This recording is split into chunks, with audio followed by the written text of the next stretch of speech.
காணொலியை பார்த்துட்டு நீங்க லைக் பண்ண வேண்டாம், கமெண்ட் பண்ண வேண்டாம், ஒரே ஒரு ஷேர் பண்ணுங்க இந்த கோவிலை பாதுகாக்கிறதுக்காக.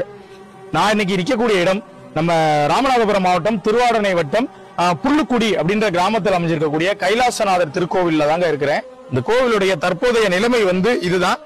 இரண்டு கருவறையும் சிதலமடைந்திருக்குது. அதுக்குள்ள ஒரு கருவறையில அம்மன் சௌந்தரநாயகி அப்படின்ற திருநாமத்துல இருக்கிறாங்க.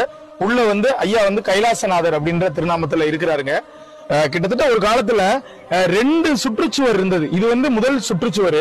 இதுக்கப்புறம் பாத்தீங்கன்னா இதுக்கப்புறம் வெளிப்பக்கத்துல இன்னொரு சுற்றுச்சுவர். அவ்வளவு பெரிய கோவில். இந்த கோவிலுடைய நிலம் மட்டும் பாத்தீங்கன்னா கிட்டத்தட்ட ஒரு 12 ஏக்கர் நிலப்பரப்புல விரிஞ்ச ஒரு சிவன் கோவிலா இருந்திருக்கு அந்த காலத்துல, பாண்டியர்களோட காலத்துல.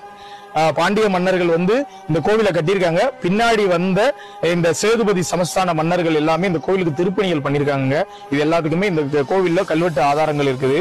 ரொம்பவும் பழமையான சிவாலயம். ஆனா பெரிதளவுல யாருக்குமே தெரியலைங்க. தெரியாத சிவாலயங்களை தெரியப்படுத்துறதுதான் நம்மளுடைய ஒரு நோக்கம். நாங்க எங்களுடைய கடமையை இந்த காணொலி வாயிலா உங்ககிட்ட சேர்த்திருக்கோங்க. நீங்க என்ன பண்ணணும்னா ஒரே ஒரு ஷேர் பண்ணுங்க. நீங்க பண்ணக்கூடிய ஷேரை வச்சு இன்னும் 4 பேர் ஷேர் பண்ணுவாங்க. வெளி உலகத்துக்கு இந்த கோவில் தெரியப்படும். நிச்சயம் பாத்தீங்கன்னா அது அரசாங்க பார்வைக்கு விழுந்து இந்த கோவிலுக்கு ஒரு குடமுழுக்கு கூடிய விரைவில் நடைபெறுங்க. இது ஒண்ணுதான். அதனால காணொலியோட தொடக்கத்தில் நான் சொன்ன மாதிரி தான், ஷேர் மட்டும் பண்ணுங்க. நீங்க லைக்கோ கமெண்டோ எதுவுமே பண்ண வேண்டாம், ஷேர் மட்டும் பண்ணுங்க இந்த சாமிக்காக.